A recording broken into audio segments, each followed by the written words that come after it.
بسم اللہ الرحمن الرحیم الحمدللہ رب العالمین والصلاة والسلام علی خاتم النبین۔ ناظرین محترم السلام علیکم ورحمۃ اللہ وبرکاتہ۔ پروگرام سیرت النبی صلی اللہ علیہ وآلہ وسلم کے ساتھ آپ کا میزبان ڈاکٹر محمود غزنوی حاضر ہیں۔ میرے ساتھ تشریف فرما ہیں ہم سب کے پسندیدہ اسکالر جناب شجاع الدین شیخ، اور پروگرام کا جو سلسلہ جاری و ساری ہے اس میں نبی کریم صلی اللہ علیہ وسلم بحیثیت داعی انقلاب ہمارا موضوع ہے جس پر ہم گفتگو کر رہے ہیں۔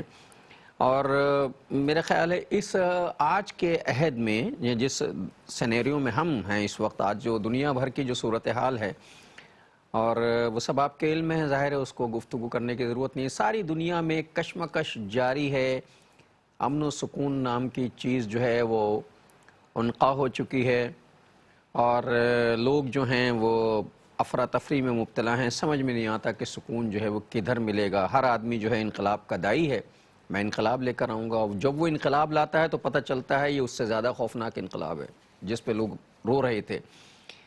تو ایسی صورت میں ہمیں اصل میں رجوع کرنا چاہیے دنیا کے سب سے عظیم انقلابی شخصیت حضور ختمی مرتبہ صلی اللہ علیہ وسلم کی اس جد و جہد کی طرف کہ انقلاب آتے کیسے ہیں۔ اصل میں جس طرح انقلاب لانے کی کوشش کی جا رہی ہے، دنیا میں کوئی بھی ہو، چاہے وہ مسلم ہو یا غیر مسلم ہو، اس طرح انقلاب نہیں آ سکتے۔ انقلاب لینے کے لیے اس راستے کا تعین کرنا اور اس نقش قدم پر چلنا ضروری ہوگا جس کا تذکرہ ہم اس پروگرام میں کر رہے ہیں۔ تو جو لوگ بھی انقلاب کے خواہش مند ہیں وہ ذرا توجہ سے سن لیں تو انہیں اندازہ ہو جائے گا، یہ پڑھ لیں جا کے کہ انقلاب کیسے آتے ہیں۔ تو پچھلا پروگرام اس حوالے سے تھا کہ قائد پر ان کے پیروکاروں کا اعتماد ہونا ضروری ہے، اور قائد کے اعتماد کا یہ عالم ظاہر رسول جو جس انقلاب کی قیادت کر رہے ہیں انہیں تو وہی کی جو ہے وہ سپورٹ حاصل ہے، تو ان سے زیادہ بہتر تربیت تو کسی کی ہو نہیں سکتی۔ اس موضوع پہ پچھلی مرتبہ گفتگو ہو رہی تھی، شجاع صاحب سے ریکیپ لیتے ہیں اور پھر چل کے اگلے سفر پر چلتے ہیں۔ السلام علیکم۔ وعلیکم السلام ورحمۃ اللہ وبرکاتہ۔ کیسے مزاج ہیں؟ الحمدللہ، آپ خیریت سے ہیں؟ الحمدللہ، اللہ کا شکر ہے۔ دنیا بھر میں ایک افراتفری کا سا سما ہے، جنگیں جاری ہیں، لوگ تبدیلیاں لانے کی کوششیں کر رہے ہیں، اور یہ تبدیلیاں ہم بچپن سے دیکھ رہے ہیں، بڑھاپا آ گیا، تبدیلی کہیں دیر پا آئی نہیں، اور لگتا بھی نہیں کہ کوئی آئے گی دنیا میں۔ بسم اللہ الرحمن الرحیم، نحمدہ ونصلی علی رسولہ الکریم، اللہم صلی علی محمد وعلی آل محمد وبارک وسلم۔ رب اشرح لی صدری ویسر لی امری واحلل عقدۃ من لسانی یفقہوا قولی واجعل لی وزیرا من اہلی، آمین یا رب العالمین۔ ڈاکٹر صاحب، آپ نے وجہ فرمایا کہ تبدیلی جو پائیدار بنیادوں پر ہے اس کے ہم شاید نعرے سنتے آئے ہیں، بچپن سے ہم بھی سنتے آئے ہیں، مگر اس کا اظہار ہوتا ہوا نظر نہیں آ رہا۔ ضروری ہے کہ لقد کان لکم فی رسول اللہ اسوۃ حسنہ، اسی تناظر میں ہم غور و فکر کریں، اور نبی مکرم صلی اللہ علیہ وآلہ وسلم جنہوں نے صرف دعوت دین اور تبلیغ دین ہی کی ذمہ داری انجام نہیں دی بلکہ اللہ سبحانہ وتعالی کے دین کو بالفعل قائم اور نافذ کر کے بھی دکھایا، اور جس کی برکات دنیا تسلیم کرتی ہے کہ اس سے پیارا نظام کوئی نہیں ہے۔ علم کے میدان کی بات کریں تو اب بھی دنیا تسلیم کرتی ہے، البتہ آج عمل کے میدان میں نبی اکرم علیہ السلام کی لاہ دین کو نافذ کر کے دنیا کے سامنے پریزنٹ کرنا، یہ ہم مسلمانان پاکستان پر اولاً، کیونکہ ہم نے اسلام کے نام پر پاکستان کو حاصل کیا، اور بالعموم تمام مسلمانوں پر لازم ہے۔ پچھلے پروگرام میں جو ہم بات کر رہے تھے وہ ایک قائد کی خصوصیات کے اعتبار سے، اور ظاہری بات ہے نبی مکرم صلی اللہ علیہ وآلہ وسلم ساری انسانیت کے لیے رسول بنا کر بھیجے کہ تمام انبیاء اور رسول کے بھی آپ امام ہیں، تو آپ سے بڑھ کر قائدانہ صفات کہاں ہوں گی؟ گزشتہ پروگرام میں جو بات ہمارے سامنے آئی وہ ایک اعتماد والا معاملہ تھا، ایک اعتماد کا وہ پہلو جو نبی اکرم صلی اللہ علیہ وسلم کا توکل کہیے، بھروسہ کہیے اللہ تعالیٰ کی ذات بابرکات پر، اور یہی وہ شے ہے، یعنی حضور تو حضور ہیں صلی اللہ علیہ وسلم، یہ وہ شے ہے جو ایمان والوں کو مضبوطی عطا کرتی ہے، ہمت عطا کرتی ہے، جرت عطا کرتی ہے، شجاعت عطا کرتی ہے، کریج عطا کرتی ہے باطل کے مقابلے میں کھڑا ہونے کے لیے، اور مایوسی سے دور رکھتی ہے، اور مایوسی سے دور رکھتی ہے۔ کیوں؟ جب بندہ مومن کو معلوم ہے کہ میں اپنی ذات کے لیے نہیں کھڑا ہوا، اپنے مفادات کے لیے کھڑا نہیں ہوا، کسی نصب العین کے لیے نصب العین کے لیے کھڑا ہوا، اپنے فرض کو انجام دینے کے لیے کھڑا ہوا، تو جس کے لیے کھڑا ہوا ہوں وہ تو علی کل شیء قدیر ہے، وہ کائنات کا خالق بھی ہے اور مالک بھی ہے، منتظم بھی ہے، علی کل شیء قدیر بھی ہے، کل اختیار رکھنے والا بھی ہے۔ تو جب وہ میری پشت پناہی پر ہوگا تو میرے تو زندگی بڑی آسان ہو جائے گی، معاملات بڑے آسان ہو جائیں گے۔ تو ایک نقطہ توکل کا تھا، بھروسے کا تھا، اعتماد کا تھا، اور پھر نبی اکرم علیہ السلام کا خاص معاملہ تو بہرحال یہ ہے نا، آپ اللہ کے رسول ہیں اور امام الانبیاء ہیں، وحی کی نگرانی میں ہیں، وحی کی سرپرستی آپ کو حاصل ہے، ہر آن اللہ رب العالمین آپ کی رہنمائی فرما رہا ہے، اس لیے حضور کی اتباع کی ہم کوشش کریں گے صلی اللہ علیہ وسلم، تو سنت کا وہ نور ہمیں بھی میسر آئے گا انشاءاللہ۔ میں اس کو دوبارہ ریپیٹ کرتا ہوں، حضور تو اللہ کی نگرانی میں، وحی کی تعلیم آ رہی، وحی کی نگرانی ہو رہی ہے، لیکن جب حضور کی اتباع کریں گے صلی اللہ علیہ وسلم تو وہ جو برکات اللہ نے حضور کو عطا فرمائی، سنت رسول علیہ السلام کی پیروی کے نتیجے میں اللہ تعالی ہم پر بھی رحم فرمائے گا، وہ برکات ہمیں بھی ملیں گی۔ تو آج کا اگر کوئی قائد ہو تو ایک طرف تو اس کا اللہ کے ساتھ تعلق مضبوط ہونا، اللہ پر توکل ہونا، اللہ پر اعتماد ہونا، اس پر بھی ہم نے پچھلے پروگرام میں کلام کیا۔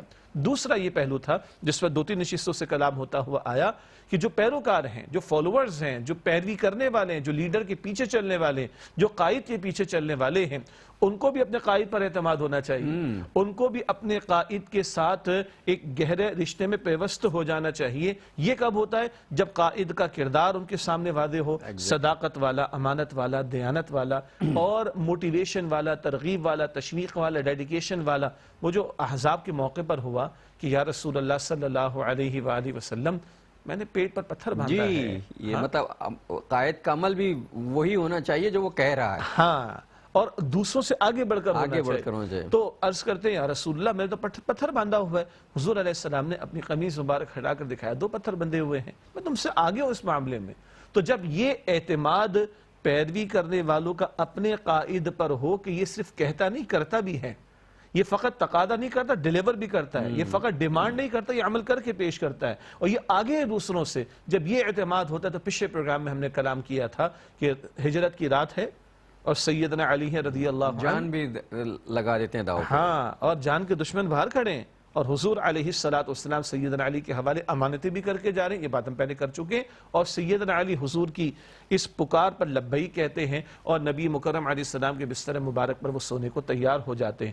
حضور علیہ السلام کی پکار لگتی ہے تو جب تبوک کا موقع آتا ہے، آدھے گھر کا مال سیدنا عمر رضی اللہ تعالیٰ عنہ، پورے گھر کا مال صدیق اکبر رضی اللہ تعالیٰ عنہ، ڈھیروں مال سیدنا عثمان رضی اللہ عنہ، سیدنا عبد الرحمن بن عوف رضی اللہ تعالیٰ عنہ۔ تو جہاں جہاں پکار لگتی ہے حضور کی، دوڑے چلے آتے صحابہ کرام۔ بدر کا میدان سجتا ہے، اس سے پہلے کی مشاورت کا معاملہ ہے، تو صحابہ عرض کرتے یا رسول اللہ صلی اللہ علیہ وسلم، آپ ہمیں موسیٰ علیہ السلام کے ساتھیوں پر قیاس نہ کیجئے گا۔ جب قتال کی پکار لگی، راہ خدا میں کھڑے ہونے کا تقاضا آیا، تو انہوں نے تو صاف کہہ دیا فَاذْهَبْ أَنْتَ وَرَبُّكَ فَقَاتِلَ إِنَّا هَاهُنَا قَاعِدُونَ۔ سورہ مائدہ آیت نمبر 24 میں موسیٰ آپ جائیے، آپ کا رب جا کے قتال کی، ہم تو یہ بیٹھے رہیں گے نہیں، اے نبی اکرم صلی اللہ علیہ وسلم، اللہ آپ کو ہمارے ذریعے آنکھوں کی ٹھنڈک عطا فرمائے گا، آپ حکم دیجئے، ہم اپنے گھوڑے پیش کر دیں گے، اپنے اونٹ پیش کر دیں گے، اپنی جانوں کا نذرانہ پیش کر دیں گے۔ بیعت عقبہ ثانی کا ہم نے ذکر کیا تھا، آپ نے بھی اشارہ فرمایا تھا، کیا تھا، کس طرح مکالمہ ہو رہا ہے کہ لوگوں کس بات پہ معاہدہ بیعت کر رہا ہو، یہ تو سوچ لو۔ جی، اور تم پورے عرب اور عجم کو اپنے خلاف کرنے کو تیار ہو رہے ہو، تو وہ کہتے ہیں کہ اے اللہ کے پیغمبر علیہ السلام، ہمارے پاس تشریف لائیے، ہم اپنی جانوں سے بڑھ کر، اپنے مال سے بڑھ کر، اپنی اولاد سے بڑھ کر آپ کی حفاظت کریں گے۔ تو اس وقت دو نقطے اور کی بھی بالفعل کی بھی، اور اس تعلق سے ہم نے پچھلے پروگرام میں بات کی تھی، اسی کا یہ ریکیپ یا خلاصہ ہے کہ پیغمبر کا صلی اللہ علیہ وسلم اللہ پر اعتماد، اللہ کے ساتھ تعلق کی مضبوطی کا معاملہ، اور آپ کے پیارے صحابہ کرام کا آپ پر اعتماد کا معاملہ۔ آج اگر یہ کام ہمیں کرنا ہے تو جو شخص انقلاب کی بات کر رہا ہے، دین کے غلبے کی جد و جہد کی بات کر رہا ہے، افراد کے لیے بہتری کی بات کر رہا ہے، تو جو پکارنے والا ہے، جو امیر ہوگا، جو قائد ہوگا، جو قیادت کے افراد ہوں گے، ان کے یہ اوصاف، اللہ پر اعتماد، اللہ پر توکل، اللہ کے ساتھ تعلق کی مضبوطی، اور ان کا کردار ایسا ہو کہ ان کی پیروی کرنے والے ان کو صداقت پر پائیں، اور جو وہ تقاضا کریں اس تقاضے پر وہ پورا اترنے کے لیے تیار ہوں۔ یہ جب باہمی اعتماد کا معاملہ ہوگا تب تو کوئی منظم جماعت بنتی ہے، اور جب منظم جماعت بنے گی تو پھر کوئی منظم کام ہوگا، تو پھر کسی انقلاب کے لانے کی طرف قدم بڑھ سکیں گے۔ لوگ اصل میں اپنے قائد کو فالو کرتے ہیں، یعنی اس کی تقلید کرتے ہیں، جو قائد کرتا ہے وہی کرتے ہیں۔ ہماری مصیبت یہ ہے، صرف کسی خاص پرٹیکولر ملک کے تناظر میں، یعنی ہم بین الاقوامی سطح پر بات کریں، ہماری مصیبت یہ ہے دنیا کی ساری، چاہے وہ مسلم ہو یا غیر مسلم، قائد جو ہے وہ تو بڑی پرتعیش اور پرسکون اور آرام دہ زندگی گزار رہا ہے، اور جو فالوور ہیں اس کے، وہ بیچارے جو ہیں رول رہے ہیں. مطلب بالکل مجھے معاف کیجیے گا ایک جملہ میں کہہ رہا ہوں جو مجھے اچھا تو نہیں لگتا، لیکن کہتا ہوں کہ ہماری قیادت کا عالم یہ ہے کہ خوشحال لوگ مفلوق الحال لوگوں کو صرف درس قرآن دے دے کے تسلیاں دے رہے ہیں. وہ کر کے تو دکھائیں جو کچھ کر. رسول اللہ صلی اللہ علیہ وسلم جیسا کہ شعیب صاحب نے کہا کہ بھائی تم نے اگر پیٹ پہ پتھر باندھ رکھا تو میرے تو 2 بندھے ہوئے ہیں، اور اگر سارے لوگ خندق کھود رہے ہیں تو رسول اللہ کے ہاتھ میں بھی کھدال ہے، اور وہ مشکل ترین کام جو کسی سے نہیں ہو رہا وہ قائد کر کے دکھا رہے ہیں، اور زرہ بختر پہن کے جو جنگ میں جا رہے ہیں، اپنا دندان مبارک شہید. کسی قائد نے اپنا دانت شہید کرایا؟ کوئی محاذ جنگ پر گیا؟ کسی نے ثابت کیا کہ وہ بھی اسی طرح ہیں جس طرح عام لوگ ہیں؟ جبکہ بہرحال بات تو تلخ ہے لیکن حق پر مبنی ہے کہ ہم تقاضا لوگوں سے کریں قربانیاں دینے کا اور خود ہم مزے کی زندگی گزاریں. ہم لوگوں سے تقاضا کریں کہ وہ اپنا تن بندھن لگانے کی بات کریں اور خود ہم جو ہے وہ اپنی آسائشوں کو اور لگژریس لائف اسٹائل کو کم کرنے چھوڑنے پر آمادہ نہ ہوں. ہم تقاضا تو لوگوں سے کریں کہ وہ کم سے کم پر گزارا کریں، اور خود ہمارا معاملہ ہو کہ مزید کی حوث کا جو ہے وہ نعرہ لگ رہا ہو. تو پھر یہ معاف کیجئے گا، یہ دنیا داری تو ہو سکتی ہے، یہ سمپل دنیا داری ہے، یہ دینداری نہیں ہو سکتی. دینداری کا سے تو تعلق ہی کوئی نہیں. اور یہ جو ہمارے ہاں ایک بات ہوتی ہے نا کہ ہم نے سیاست کو شجر ممنوعہ بنایا ہوا، سیاست پہ ہم لعنتیں بھیجتے ہیں، وہ ہم اپنی سیاستوں پہ اپنی حکمت جو ہے اس پر لعنت بھیجتے ہیں. ورنہ ساری دنیا میں جتنے انبیاء کرام آئے وہ قیادت کرنے کے لیے آئے، اور سب کا منصب اور منشا یہی تھا کہ ایک سیاسی سسٹم. السلام علیکم ورحمۃ اللہ وبرکاتہ. ویلکم بیک ناظرین. وقفے کے بعد پروگرام سیرت النبی صلی اللہ علیہ وآلہ وسلم میں آپ کا خیر مقدم ہے. دیکھیے، کسی نظام کو قائم کرنے کے لیے قائد کا مخلص ہونا، قائد کا نصب العین پر قائم ہونا، پیروکاروں کا جو ہے اپنے قائد کی تقلید کرنا اور اس کے لیے جان کی بازی لگا دینا، اور بنیادی مقصد جو ہے وہ ایک ریاست کا قیام ہے جہاں اللہ کے بتائے ہوئے اصولوں کے مطابق اللہ کی حکمرانی قائم کی جائے. یہ تو پیور سیاست ہے، اور تمام انبیاء کرام یہی کام کرنے کے لیے آئے. ایک حدیث مبارک میں بھی ذکر آتا ہے، کانت بنو اسرائیل تسوسهم الانبیاء. بنی اسرائیل کی جو سیاست تھی وہ انبیاء علیہ السلام کرتے تھے. لیکن ناظرین کرام توجہ رہے، یہ سیاست کا لفظ عربی زبان کا لفظ ہے، اور اس کا مطلب وہ نہیں ہے جو ہم لیتے ہیں، جو ہم نے کیا وہ جو سیاست کا حشر کیا ہوا ہے، یہ وہ سیاست نہیں ہے. ہاں، تو سیاست کا لفظ عربی زبان کا ہے جس کا ترجمہ انتظام کا، مینجمنٹ کا، ایڈمنسٹریشن کا کیا جائے گا. تو انتظام تو ہر جگہ کرنا ہے، خواہ وہ گھر کا ہو، وہ کسی ادارے کا ہو، وہ مارکیٹ کا ہو، شہر کا ہو یا ملک کا ہو. ہمارے اسلاف نے جو کتابیں لکھی، شاہ ولی اللہ رحمۃ اللہ علیہ کی معروف کتاب ہے حجت اللہ البالغہ، جس میں دین کے احکامات کی حکمتیں، اسرار اور رموز کا ذکر ہے. وہیں شاہ صاحب رحمۃ اللہ علیہ نے سیاست مدن یہ ٹائٹل، یہ عنوان اختیار کیا. مدن کسے کہیں گے؟ مدینہ شہر کو کہتے ہیں، لیکن سبحان اللہ مدینۃ النبی صلی اللہ علیہ وسلم وہ مدینہ منورہ ہے، مگر وہی شہر اصل ہو گیا. مدینہ اسی کو کہا جاتا ہے، لیکن مدینہ عربی میں شہر کو کہا جاتا ہے، اور مدن اس کی جمع. تو سیاست مدن شہروں کا انتظام، یعنی ان اجتماعی معاملات پر بھی ہمارے بزرگوں نے، اسلاف نے لکھا ہے، اور اس امت نے خلافت کا نظام دیکھا اور آدھی دنیا پر سلطنت دیکھی ہے، انتظامی معاملات کو چلتے ہوئے دیکھا ہے. حاصل کلام، انبیاء علیہم السلام جو بنی اسرائیل کے تھے وہ ان کے سیاسی امور کو بھی چلاتے تھے اور ان کے انتظامی معاملات کو، اجتماعی معاملات کو بھی دیکھا کرتے تھے. جب ہم اللہ تعالیٰ کو مانتے ہیں جو اپنے بارے میں فرماتا ان الحکم الا للہ، سورہ یوسف کی آیت نمبر 40 بھی ہے، حکم کا اختیار اللہ کے لیے، حاکمیت اللہ کے لیے، بندوں کے لیے کیا ہے؟ خلافت کا نظام ہے. ہم نے نمائندگی کرنی ہے. سبحان اللہ، شاہ ولی اللہ رحمۃ اللہ علیہ فرماتے ہیں کہ خلافت کیا ہے؟ آج خلافت ہے نبی اکرم صلی اللہ علیہ وسلم کی نیابت کرنا.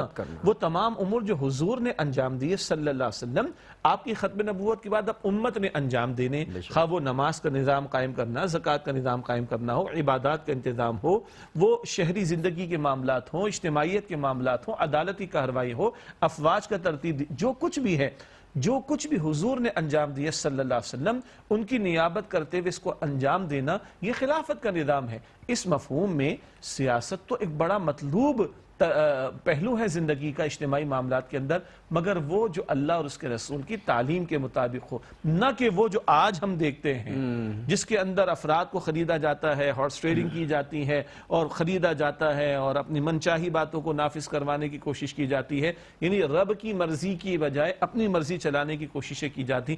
ہم اس سیاست کی بات نہیں کر رہے، ہم اس سیاست کی بات کر رہے ہیں جو انبیاء نے انتظام چلا کر دکھایا گیا، نظام خلافت اللہ کے پیغمبر علیہ السلام کے ہاتھوں قائم ہوا، خلفائے راشدین کے دور میں قائم ہوا، ہم اس سیاست یعنی انتظام اجتماعی معاملات کا ان کو اختیار کرنے کی بات کر رہے ہیں۔ یہ وضاحت اس لیے کی جا رہی ہے کہ بعض مرتبہ کوئی پہلو زندگی کا اس میں اگر بگاڑ آ جاتا ہے تو لوگ اس پہلو کا ہی سرے سے انکار کر دیتے کہ اس کا کوئی دین سے تعلق نہیں۔ یہ تصور غلط ہے۔ سیاست کا اچھا مفہوم ہے، اس کی ضرورت ہے، اس کا انتظام ہے، انتظامی معاملات ہیں، یہ تو ہمارے دین کا تقاضا ہے۔ قرآن کہتا ہے ادخلوا فی السلم کافۃ، تو کیسے ہوگا؟ ہاں، اسلام میں پورے کے پورے داخل ہو جاؤ۔ تو پورے داخل ہونے کا پوری مدنیت، جیسے سوشیولوجی کا ہم ترجمہ کرتے ہیں نا، عمرانیات، مدنیت پوری، وہ ساری کی ساری جو ہے اسے مینیج کرنا جو ہے وہ سیاست ہے۔ ایگزیکٹلی، اور وہ مطلوب ہے، اور اس کے بغیر تو کوئی معاشرہ بھی نہیں چل سکتا۔ اگر اجتماعی نظام شریعت کے مطابق نہ ہو تو نہ نماز کا نظام قائم ہو سکتا ہے۔ لوگ کہیں گے کیا مطلب؟ نماز کا اصل نظام کیا ہے؟ وقت کے جو حکمراں ہوں وہ عید کی نماز، جمعے کی نماز پڑھائیں، خود پڑھائیں، اور بلکہ ہمارے حکمران تو جمعہ بھی خود پڑھاتے تھے۔ جی، اور اگر سلطنت بڑی ہو تو ان کے نمائندے پڑھائیں گے، اور انتظام مسجد کا کون کرے گا؟ ریاست کی سطح پر ہوگا۔ اسی طرح زکوٰۃ کی وصولی کا معاملہ، عشر کی وصولی کا معاملہ ہے۔ اسی طریقے پر جو سزائیں شریعت نے عطا کی ان کے نفاذ کا معاملہ ہے۔ اسی طرح لوگوں کے درمیان تنازعات پیدا ہو جائیں تو کہاں جا کے فیصلہ کرایا جائے گا؟ آپ کو عدالت کا نظام چاہیے ہوگا۔ قانون سازی کے لیے تو قانون سازی کے لیے آپ کو سسٹم چاہیے ہوگا۔ یہ سارے امور جو سیاست سے متعلق ہے، دین اس کی رہنمائی نہ صرف یہ کہ دیتا ہے بلکہ ان پر عمل درآمد کرنے کا مطالبہ کرتا ہے، اور اس کے لیے دین تقاضا کرتا ہے کہ اللہ کے دین کو قائم کرنے کی جد و جہد کی جائے۔ سورہ شورى کی آیت نمبر 13 ہے، اقیموا الدین ولا تتفرقوا فیہ، دین کو قائم کرنے کی محنت کرو، جد و جہد کرو، اور اس بارے میں تفرقے میں مبتلا نہ ہو جاؤ۔ اور یہی مشن نبی اکرم صلی اللہ علیہ وسلم کا تھا، اور 3 مرتبہ قرآن کریم میں بات آئی، بار بار ہم ذکر کرتے ہیں۔ سورہ صف کی آیت نمبر 9 بھی ہے، هو الذی ارسل رسولہ بالہدی والدین الحق لیظہرہ علی الدین کلہ۔ آپ صلی اللہ علیہ وسلم کو اللہ تعالیٰ فرماتا ہے اللہ نے اپنے رسول کو بھیجا صلی اللہ علیہ وسلم قرآن حکیم دے کر، دین حق، دین اسلام دے کر، تاکہ آپ اس دین حق کو کل نظام زندگی پر غالب فرما دیں۔ تو یہ ہمارے دین کے تقاضے ہیں، اس کو کلیئرٹی کے ساتھ سمجھنا ضروری ہے۔ ایک وہ جو کچھ سیاست کے نام پر ہوتا ہوا ہم دیکھ رہے ہیں، ہم اس کی بات ہی نہیں کر رہے، مگر ایک وہ جو ہونا چاہیے، اور سیاست کے نام پر ہونا چاہیے، انتظام کے نام پر ہونا چاہیے، اجتماعی معاملات میں اللہ اور اس کے رسول کی اطاعت ہونی چاہیے صلی اللہ علیہ وسلم۔ یہ تو دین کا تقاضا ہے۔ ناظرین محترم، ایک بات میں ویسے ہی کرنا چاہتا ہوں، اس کا خدا نخواستہ جو ہے وہ کوئی اختلافی بات نہیں ہے۔ ایک بات، ہمارے بزرگان دین نے جو سلسلے قائم کیے، اب وہ سارے آپ جانتے ہیں جو روحانی سلسلے ان کے، تربیت کے اور طریقت کے جو سلسلے قائم، اس میں جو نظام خلافت ہے وہ تو چل رہا ہے۔ 2 پہلو ہے نا، ایک ہے افراد کی انفرادی سطح پر اصلاح کا پہلو، ہمارے اسلاف نے، بزرگوں نے اس بات بزرگوں نے ایک تربیت کر کے ایک باقاعدہ سلسلہ شروع کیا کہ بھئی یہ اس طرح تربیت ہونی چاہیے۔ تو ایک ہے فرد پر اللہ کا دین قائم ہو، ایک ہے فرد کی اصلاح ہو جائے، ایک ہے فرد کا تعلق اللہ سے مضبوط ہو، ایک ہے فرد اللہ کے احکامات پر عمل کرنے کی قابل ہو، ایک ہے فرد اللہ تعالیٰ کی نافرمانی سے بچنے والا ہو جائے۔ بالکل ٹھیک ہے۔ اگلا سوال یہ ہے، کیا اللہ کا دین فقط افراد کے لیے، اکیلے کے لیے آیا ہے، یا اللہ کا دین معاشرے کے مجموعے کے لیے بھی آیا ہے؟ تو بھائی دین تو اجتماعیت کا نام ہے، اور یہ جہاں فرد سے مخاطبت کرتا ہے، مجھ سے، آپ سے، ہر ایک شخص سے، اور احکامات عطا کرتا ہے، وہیں یہ مسلمانوں کو اجتماعی سطح پر بھی احکامات عطا کرتا ہے۔ تو ایک فرد کی اصلاح کی طرف توجہ تو کی جا رہی ہے، لیکن معاشرے کا جو بگاڑ ہے اور اجتماعی سطح پر جو اللہ سبحانہ وتعالی اور اس کے رسول مکرم صلی اللہ علیہ وسلم کی نافرمانیاں ہیں اور معاصیت کے رویے ہیں، ان کی اصلاح کے لیے کوشش اگر نہیں کی جا رہی تو آدھا کام ہو رہا ہے، آدھا کام نہیں ہو رہا۔ ایگزیکٹلی۔ اور اللہ تعالیٰ قرآن حکیم میں فرماتے ہیں آدھا نہیں چلے گا، یہ آدھا تیتر، آدھا بٹیری نہیں چلے گا۔ قرآن پاک میں ہے سورہ البقرہ آیت نمبر 85 میں، افتؤمنون ببعض الکتاب وتکفرون ببعض، کیا تم کتاب کا ایک حصہ مانتے ہو، ایک حصہ نہیں مانتے، کچھ احکام پر عمل کرتے ہو، کچھ پر عمل نہیں کرتے۔ ناظرین کرام نوٹ کر لیں، یہ پڑھے آیت قرآن پاک کی، یہ بیان نہیں ہوتی ہمارے یہاں۔ سورہ البقرہ کی آیت نمبر 85، ہمارے سورہ مزمل کا ختم کرانے کا تصور تو ہے، لیکن سورۃ البقرہ ثواب کی نیت سے پڑھنے کا تصور بھی شاید مل جائے گا، اور آسیب وغیرہ کے ثواب، برکت، آسیب سے بچنے کے لیے جی، اور ہم قائل ہیں، اللہ کے پیغمبر علیہ السلام نے بھی ہمیں نماز رات کے وقت جو ہے وہ سورۃ البقرہ کی تلاوت کی تلقین فرمائی۔ یہ تو بات صحیح ہے، مگر سورۃ البقرہ کا ترجمہ تشریح تو پڑھا، اللہ تقاضا کیا کر رہا ہے؟ اللہ تعالیٰ فرما رہے البقرہ کی آیت نمبر 85 میں کچھ حصہ کتاب کا مانتے کچھ نہیں مانتے، کچھ احکامات پر عمل کرتے کچھ پر عمل نہیں کرتے، یہ آدھا نہیں چلے گا۔ فما جزاء من يفعل ذلك منكم الا خزي في الحیات الدنیا، جو یہ تقسیم کرے اللہ تعالیٰ کے احکامات کے بارے میں، اس کی سزا کیا ہے کہ دنیا میں ذلت اور رسوائی ہو۔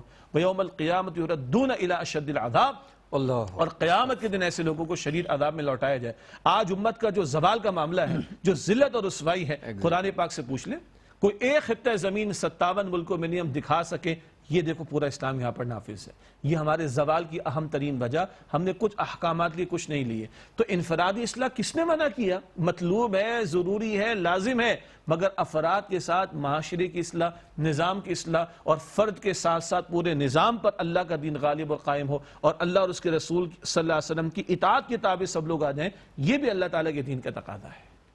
یہ جو میں نے ایک بات ویسے ہی کہہ دی تھی، وہ اس لیے کہی تھی کہ یہ جو بزرگان دین تھے جنہوں نے انہوں نے بندے کا رشتہ اللہ سے مضبوط کرنے کے لیے محنت اور جد و جہد کی، اور ایک ٹیم بنا دی کہ یہ وہ لوگ ہیں جن کا اللہ سے رشتہ مضبوط ہو گیا۔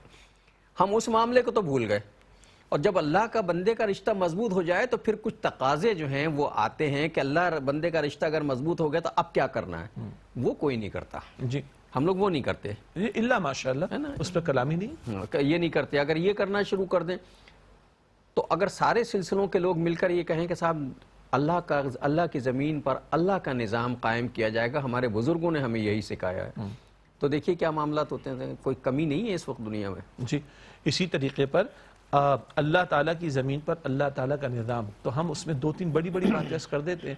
اگر سود کے دھندے جاری ہوں تو قرآن پاک فتویٰ دیتا ہے، فیصلہ دیتا ہے کہ فَإِن لَمْ تَفْعَلُوا فَأْذَنُوا بِحَرْبٍ مِّنَ اللَّهِ وَرَسُولِهِ، اگر اس سود کے دھندے اور معاملات کو نہیں چھوڑتے تو اللہ تعالیٰ اور اس کے رسول صلی اللہ علیہ وسلم سے جنگ کے لیے تیار ہو جاؤ۔ کس قدر سخت ترین بات ہے، اب اللہ سے کون جنگ کر سکتا؟ ہاں، اور اس کا جنگ کا حاصل تباہی نا، دنیا جنگیں دیکھ رہی، تباہی ہے نا، بربادی۔ تو کوئی اللہ اور اس کے رسول سے جنگ پر آ جائے صلی اللہ علیہ وسلم، تباہی کا عالم کیا ہوگا؟ وہ تباہی ہم دیکھ رہے ہیں۔ تو بھائی مطلب خدا کے بندو، جس اللہ نے نماز کا حکم دیا ہے، جس اللہ تعالیٰ نے ذکر کا حکم دیا ہے، جس اللہ تعالیٰ نے تلاوت کا حکم دیا ہے، اسی اللہ تعالیٰ نے سود کو حرام قرار دیا ہے، اسی اللہ تعالیٰ نے جوئے کو منع فرمایا، اسی اللہ تعالیٰ نے شراب کو منع فرمایا، اسی اللہ تعالیٰ نے زنا کو منع فرمایا، اسی اللہ تعالیٰ نے پردے کے احکامات دیے، اسی اللہ تعالیٰ نے حلال کمانے کا حکم دیا، اسی اللہ تعالیٰ نے حرام سے بچنے کا حکم دیا۔ ہم کچھ لے رہے ہیں کچھ نہیں لے رہے، یہ نہیں چلتا اللہ کے ہاں۔ پورا لے کر آؤ، پورے لانے کی کوشش کرو۔ اور یہ مملکت خدا دار ڈاکٹر صاحب، اللہ تعالیٰ نے ماہ رمضان میں قدر کی رات میں قرآن پاک عطا فرمایا ہمیں، اللہ تعالیٰ نے قدر کی رات میں پاکستان عطا فرمایا تھا، اور ہمارے بزرگوں کو کلیئرٹی تھی نا، کیوں لینا تھا ہم نے؟ اس لیے کہ اللہ ایک خطہ زمین عطا فرما دے جہاں تیری اور تیرے رسول کی اطاعت ہو سکے صلی اللہ علیہ وسلم، اور تیرے دین پر عمل درآمد کر سکے۔ ورنہ غیر مسلم ممالک میں بھی نماز تو پڑھ لیتا ہے بندہ، روزہ بھی رکھ لیتا ہے، پھر کاہے کو الگ ملک چاہیے تھا؟ اس لیے چاہیے تھا کہ وہاں اللہ کی شریعت کو اجتماعی سطح پر بھی نافذ کیا جائے، بلا کسی رکاوٹ کے، بلا کسی خوف کے، بلا کسی تردد کے اس خلافت کو قائم جو ہے وہ کیا جائے۔ لیکن افسوس کہ میں اس میں اپنا حصہ نہیں ڈال سکے۔ ایک وقفہ لیتے ہیں پھر آ کے بات کریں۔ السلام علیکم ورحمۃ اللہ وبرکاتہ، ویلکم بیک ناظرین۔ وقفے کے بعد پروگرام سیرت النبی صلی اللہ علیہ وآلہ وسلم میں آپ کا خیر مقدم ہے۔ ابھی جب شجاع صاحب فرما رہے تھے کہ قرآنی آیتیں زیر بحث تھیں سورہ بقرہ کی کہ تم کچھ حصہ لے لیتے ہو کچھ حصہ چھوڑ دیتے ہو، تو میرے ذہن میں ایک سوال چل رہا تھا کہ پچھلی قومیں جو تباہ و برباد کی گئیں ان میں کوئی ایک عیب موجود تھا، کوئی بڑا عیب۔ مثال کے طور پر ایک قوم کو صرف اس لیے تباہ و برباد کر دیا گیا تو وہ کم تولتی تھی، کسی کو بد فعلی کے الزام میں جو ہے پوری قوم جو ہے وہ تباہ کر دی گئی، اور ہر امت کا کوئی ایک بڑا فتنہ ایسا تھا جس کی وجہ سے وہ، لیکن ایک فتنہ تھا۔ ہماری نسل میں، ہمارے عہد میں تمام فتنے اس قوم میں موجود ہیں، تو میں سوچتا ہوں اتنے فتنوں میں سے کوئی ایک فتنہ ایسا ضرور ہوگا جو ہماری اس معاشی بربادی اور ہماری دنیاوی بربادی کا سبب ہے۔ اور میرے ذہن میں تو صرف ایک چیز آتی ہے، ممکن ہے کہ غلط ہو، کہ شاید ہمارے عہد کا یا اس امت کا جو اس وقت کا سب سے بڑا فتنہ ہے وہ سود ہے، جس کی وجہ سے اللہ تعالیٰ نے ہمیں ذلت اور رسوائی میں مبتلا کیا ہوا ہے۔ ہو سکتا ہے ہم یہ فتنہ چھوڑ دیں سود کا تو برکتیں نازل ہونا شروع ہو جائیں۔ جی دیکھیے، اب بات آئی ہے تو تھوڑا سا اور آگے ذکر کر دیتے ہیں۔ سیرت النبی کا پروگرام ہے نا صلی اللہ علیہ وسلم، اللہ کے رسول مکرم علیہ السلام نے کس کس انداز سے ہمیں خبردار کیا. موطا امام مالک کی روایت ہے کہ سود کا 1 درہم لینا، 1 درہم سود لینا 36 مرتبہ زنا کرنے سے زیادہ شدید جرم ہے. صحیح ہے. 36 مرتبہ زنا کرنے سے زیادہ شدید جرم ہے. اللہ کے نبی صلی اللہ علیہ وسلم نے ارشاد فرمایا ہے، مسلم شریف کی روایت ہے کہ اللہ نے لعنت فرمائی ہے سود لینے والے پر، دینے والے پر، لکھنے والے پر، معاملہ کرنے والے پر، اور فرمایا سب برابر ہیں. جس پر اللہ کی لعنت ہو جائے مطلب وہ اللہ کی رحمت سے دور ہو گیا، تو برکت کہاں سے آئے گی پھر؟ یہ مسلم شریف کی روایت ہے. اگلی حدیث مبارک ابن ماجہ شریف میں ہے. اللہ کے نبی صلی اللہ علیہ وسلم ارشاد فرماتے ہیں صدقہ دینے سے مال کم نہیں ہوتا. سبحان اللہ. اور سود کا انجام مفلسی کے سوا کچھ نہیں. اور یہ ہم دیکھ رہے ہیں. جس نے ایک دفعہ سود لے لیا اس کی نسلیں ادا کرتی رہی ہیں، وہ اس کے گھر بار جائیدادیں بک گئی ہیں، خود گروی رکھ دیا اپنے آپ کو، لیکن سود ادا نہیں ہو سکتا. جی، تو صدقہ دینے سے مال کم نہیں ہوتا اور سود کا انجام مفلسی کے سوا کچھ نہیں. اور اگلی حدیث میں ابن ماجہ شریف میں جو ہلا دینے والی ایک بات ہے، نبی اکرم صلی اللہ علیہ وسلم نے ارشاد فرمایا سود کے گناہ کے 70 درجے ہیں. یہ حدیث جو ہے نا آدمی سنتا تو کام جاتا ہے. جی، 70 درجے ہیں سود کے گناہ کے. کم ترین یہ کہ کوئی شخص اپنی ماں کے ساتھ منہ کالا کرے. کم ترین. یہ کہتے ہوئے بھی آتی ہے. اس کو بھی ڈاکٹر صاحب سمجھنے کی ضرورت ہے. علماء نے بڑی پیاری بات لکھی ہے. بعض مرتبہ کوئی برائی ہمیں برائی لگتی نہیں ہے، کوئی برائی نہیں لگتی، تو کبھی اللہ تعالیٰ قرآن حکیم میں اور نبی اکرم صلی اللہ علیہ وسلم حدیث مبارک میں انداز ایسا اختیار کرتے ہیں کہ آدمی کو جھرجھری آ جائے. قرآن پاک میں ہے نا، غیبت کرنا کیا ہے؟ اَيُحِبُّ أَحَدُكُمْ أَن يَأْكُلَ لَحْمَ أَخِيهِ مَيْتًا فَكَرِهْتُمُوهُ. سورہ حجرات آیت نمبر 12. تم میں سے کوئی پسند کرے گا اپنے مرے ہوئے بھائی کی لاش میں سے گوشت نکال کر کھائے؟ فَكَرِهْتُمْ. تمہیں کراہیت آئی نا؟ جتنا یہ گندا ہے، دیکھیں چہرہ میرا دیکھیں، کراہیت آتی ہے آدمی کو. جتنا یہ گندا ہے کہ تم اپنے مردہ بھائی کی لاش میں سے گوشت نکال کر کھاؤ، یہ غیبت کرنا، بیک بائٹنگ اتنا ہی گندا ہے. اب غیبت کو لوگ برائی تو سمجھتے نہیں. اب تو مشغلہ ہو گیا، مشغلہ ہے، آرٹ ہے. ہم بھی اس میں شامل ہیں، آپ یہ نہ سمجھیے گا کہ ہم کوئی بڑے پارسا. اللہ ہم سب کی حفاظت فرمائے. تو لیکن ہمیں سمجھ نہیں آتا. غیبت میں کرتا ہوں تو میری زبان پہ بٹر ٹیسٹ بھی نہیں آتا نا، چھالا بھی نہیں پڑتا، کٹ بھی نہیں لگتا، خون کی الٹی بھی نہیں آتی. جس کی غیبت کرتا اس کا بلڈ پریشر بھی ہائی نہیں ہوتا. تو مجھے فیل نہیں ہو رہا، لیکن اللہ تعالیٰ قرآن پاک میں ایسا انداز اختیار کر رہا ہے کہ میں ہل جاؤں. اسی طرح سود کو لوگ برا نہیں سمجھتے، لین دین کو سود کے برا نہیں سمجھتے. اللہ کے رسول صلی اللہ علیہ وسلم نے کیا انداز اختیار کیا کہ سود کے گناہ کے 70 درجے ہیں. کم ترین یہ ہے کوئی اپنی ماں کے ساتھ منہ کالا کرے. اگر یہ کم ترین ہے تو اس سے اوپر 69 درجات جب بڑھتے چلے جائیں گے تو سود کی تباہی کا عالم کیا ہوگا. یہ آپ نے بجا فرمایا. آج جو ہماری یہاں بے برکتی کا معاملہ، معیشت کا بٹا بیٹھ جانا، مسائل کا شکار ہو جانا، اس میں بہت بڑا عنصر یہ سود کے ایلیمنٹ کا بھی ہے. کیوں اللہ فرما رہا نہیں چھوڑو گے؟ سورۃ البقرہ آیت نمبر 279. نہیں چھوڑتے تو اللہ تعالیٰ اس کے رسول سے جنگ کے لیے تیار ہو جاؤ. خدا را اسی پر غور کر لیں. ایک نقطے پر تو غور کیا جائے. یہ سود کا معاملہ ہے جو مجھے نہیں پتا کہ ہم کہاں کھڑے ہوئے ہیں. میں بھی اس میں شامل ہوں کہ ہم ڈائریکٹ نہ صحیح انڈائریکٹ کہیں نہ کہیں سود میں انوالو ہیں. کوئی بچا ہوا نہیں ہے اس معاشرے میں. ہم سود کہیں نہ کہیں دے رہے ہیں، کہیں نہ کہیں. اور اس سے زیادہ ڈھٹائی جو ہم نے اختیار کر رکھی ہے من حیث القوم، اس میں کچھ حضرات کو نکال دیجئے جو مستثنیات میں سے ہیں.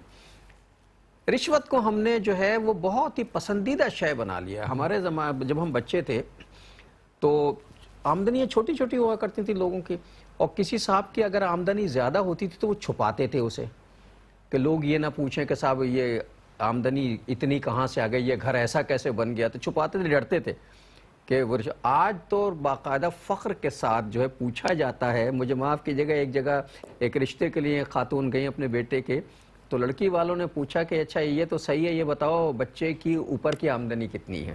استغفر اللہ. اب یہ اوپر کی آمدنی کون سی ہوتی ہے؟ یہ سوائے اس کے کہ وہ رشوت کتنی لیتا ہے، وہ حرام کتنا کماتا ہے، وہ جائز و ناجائز کو سائیڈ میں رکھ کر کتنا مال لوٹتا ہے، یہ اوپر کی آمدنی ہے تو بیٹی دیں گے ورنہ نہیں دیں گے. استغفر اللہ. اور حرام کا مال کیا ہے؟ یہی اوپر کی آمدنی حرام کا ہی مال ہے. اور اللہ کے رسول کیا فرماتے ہیں صلی اللہ علیہ وسلم؟ مسلم شریف میں کئی روایات ہیں. حرام مال سے پلا ہوا جسم جہنم کا مستحق ہے، وہ جنت میں داخل نہیں ہوگا۔ مسلم شریف کی روایت ہے، ان اللہ طیب، اللہ پاک ہے، اور اللہ تعالیٰ پاک ہی کو قبول کرتا ہے۔ حلال میں سے خرچ کرو تو قبول کرتا ہے، حرام اللہ کے قبول نہیں ہے۔ پھر حدیث مبارک میں ذکر آیا، ایک بندہ دور دراز کا سفر کر کے آتا ہے، اس کے سر میں بالوں میں مٹی، سر کے بالوں میں مٹی، کپڑوں پر مٹی، جسم پر مٹی، اور ہاتھ اٹھا کر دعا کرتا ہے، یا رب یا رب یا رب ان یستجاب لہ۔ حضور علیہ السلام فرماتے ہیں کیسے اس کی دعا قبول ہوگی؟ اس کا کھانا حرام کا، پینا حرام کا، اس کی غذا حرام کی، اس کی پرورش حرام سے ہوئی، ان یستجاب لہ، کیسے اس کی دعا قبول ہوگی؟ حدیث مبارک جامع ترمذی میں ایک بندہ لباس پہنے 10 درہم کا، 1 درہم بھی حرام کا ہو جب تک پہنا رہے گا اس کی کوئی دعا قبول نہیں ہوگی۔ حدیث مبارک اللہ کے پیغمبر صلی اللہ علیہ وآلہ وسلم ارشاد فرماتے، دوبارہ اس کو میں ریپیٹ کر رہا ہوں، کہ حرام سے دیا ہوا صدقہ اللہ تعالیٰ کے قبول نہیں ہوتا۔ اور حدیث بخاری شریف میں آپ نے فرمایا وقت آئے گا لوگوں کو احساس ہی نہیں ہوگا، کوئی خیال ہی نہیں ہوگا، کوئی فکر ہی نہیں ہوگی جو وہ کما رہے آیا وہ حلال کا ہے یا حرام کا۔ حلال کا حاصل سکون، اطمینان اور قناعت اور صبر اور شکر اور نیک اعمال کی صورت میں سامنے آتا ہے، حلال کا حاصل۔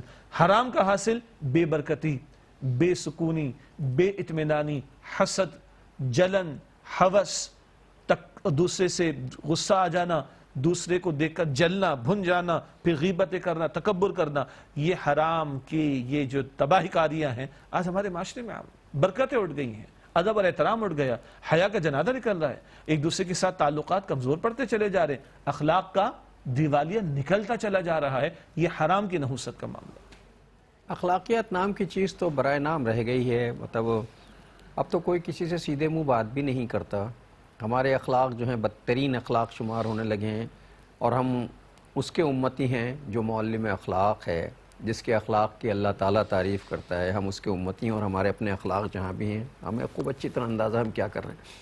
اور جیسے شجاع صاحب نے کہا وہ بات تو صحیح ہے، جب ہم رشوت کا پیسہ کھائیں گے اور ہم اپنے بچوں کو کھلاتے ہیں، ہم یہ نہیں سوچتے کہ ہم تو چلے جائیں گے اور یہ بچوں کی حرام پہ اگر پرورش ہوگی تو نہ تو یہ فرمانبردار ہوں گے یا نہ نیک ہوں گے، نہ یہ خدا پرست ہوں گے، اور اگر وہ خدا پرست نہیں ہوئے اور ہم نے ایسی اولاد چھوڑ دی تو یہ ہمارے لیے جیسے صدقہ جاریہ ہوتا نا، یہ گناہ جاریہ ہو جائے گا، عذاب جاریہ۔ جی جی جی، یہ ناظرین کو توجہ کرنے کی ہمیں ضرورت ہے۔ ہم نہیں سمجھتے، ہم تو کہتے ہیں بچوں کے لیے رشوت بھی لو، حرام بھی لو، ناجائز بھی لو، اور جو جتنا بڑے عہدے پر ہے وہ اتنا ہی زیادہ کوشش کر رہا ہے کہ میں اپنے اختیارات سے جتنا ناجائز کماؤں، اور بات یہ اتنے بڑے کی نہیں ہے، اگر چپراسی کہیں ہے تو وہ اپنی سطح پہ کر رہا ہے یہ کام، اور اگر کہیں افسر اعلیٰ ہے تو وہ اپنی سطح پہ یہ کام کر رہا ہے۔ یہ جو بات آپ نے بیان فرمائی نا، صدقہ جاریہ اور دوسرا گناہ جاریہ، اس کو بھی میں چاہتا ہوں ہمارے ناظرین کرام کی توجہ ہو جائے۔ پہلا قتل کس نے کس کا کیا تھا؟ قابیل نے حابیل کا۔ اچھا، نبی اکرم صلی اللہ علیہ وسلم ارشاد فرمایا قیامت تک جتنے ناحق قتل ہوں گے، قیامت تک جتنے ناحق قتل ہوں گے ان میں سے ایک حصہ قابیل کے کھاتے میں بھی جائے گا جس نے پہلا ناحق قتل کیا تھا انسانیت میں۔ یہ ہے گناہ جاریہ۔ اسی طرح حدیث اللہ کے نبی علیہ السلام کی سنن نسائی میں بھی آپ نے فرمایا جس نے اچھے عمل کو جاری کیا، لوگ عمل کریں گے اس کو اجر ملتا رہے گا، اور جس سے برے عمل کو جاری کیا، گناہ کے کام کو جاری کیا، اس کو تو عذاب ہوگا۔ جتنا لوگ آگے اس سے ترغیب اور تشویق دے کر گناہ کے کام میں آگے بڑھیں گے ان کا ایک حصہ بھی اس کے کھاتے میں جائے گا۔ ہم دیکھیں اس کا اکاؤنٹ ملٹیپلائی ہوتا رہے گا۔ ایگزیکٹلی۔ تو آج ہم کیا پروڈیوس کریں مارکیٹ میں؟ اچھا لوگ سے دعوت کا کام، تبلیغ کا کام، ہر بندہ داعی ہے، ہر بندہ مبلغ ہے، چاہے وہ گونگا ہی کیوں نہ ہو، چاہے وہ خاموش ہی کیوں نہ ہو، وہ اپنے ایکشن سے کچھ نہ کچھ دے رہا ہوتا ہے۔ جی، زبان سے کہنا ضروری نہیں ہے۔ ہاں، 4 دوست بیٹھے ہوں، اذان کی آواز آ جائے، ایک اٹھ کے چلا جاتا ہے، اس سے کچھ نہیں کہا، اس نے اپنے میسج چھوڑ گیا کہ یہ اہم نہیں وہ اہم ہے، اور معاذ اللہ وہ 3 نے کیا میسج دیا؟ لگے رہو جو بھی کر رہے تھے، یہ اہم ہے وہ اہم نہیں، کچھ نہیں کہا، 4 نے میسج سب اپنا اپنا میسج چھوڑ کے چلے گئے، اور ہمارا آخر کا میسج جو ہے آپ کو پتہ ہے کیا ہوتا ہے؟ ہم ایک حدیث مبارکہ جو ہے وہ چھوڑ کر جاتے ہیں رسول اللہ کے، اپنے لیے بھی اور آپ کے لیے بھی۔ نبی اکرم صلی اللہ علیہ وسلم کا بہت پیارا فرمان ہے، آپ نے فرمایا قیامت کے دن مجھ سے سب سے زیادہ قریب اور مجھے سب سے زیادہ پسند وہ لوگ ہوں گے جن کے اخلاق اچھے ہوں گے، اور قیامت کے دن مجھ سے سب سے زیادہ دور اور مجھے سب سے زیادہ ناپسند وہ لوگ ہوں گے جن کے اخلاق پورے ہوں گے۔ یہ بہقی شریف کی روایت ہے۔ اللہ تعالی ہم سب کو بہترین اخلاق اختیار کرنے کی توفیق عطا فرمائے، اور جتنی ہم سے بد اخلاقیاں ہوئی ہیں اللہ ان کوتاہیوں کو معاف فرمائے۔ اس کے ساتھ ہی ہمارے آج کے پروگرام کا وقت ختم ہوا۔ جناب شجاع الدین شیخ اور اپنے میزبان ڈاکٹر محمود غزنوی کو اگلے پروگرام تک کے لیے اجازت دیجیے۔ اللہ حافظ۔ السلام علیکم ورحمۃ اللہ وبرکاتہ۔ ناظرین، اگر آپ ایسی ہی مزید ویڈیوز دیکھنا چاہتے ہیں تو ہمارا ARYQ-TV کا چینل سبسکرائب کیجئے اور بیل آئیکن کا بٹن دبانا نہ بھولیے تاکہ آپ سے کوئی پسندیدہ پروگرام مس نہ ہو جائے۔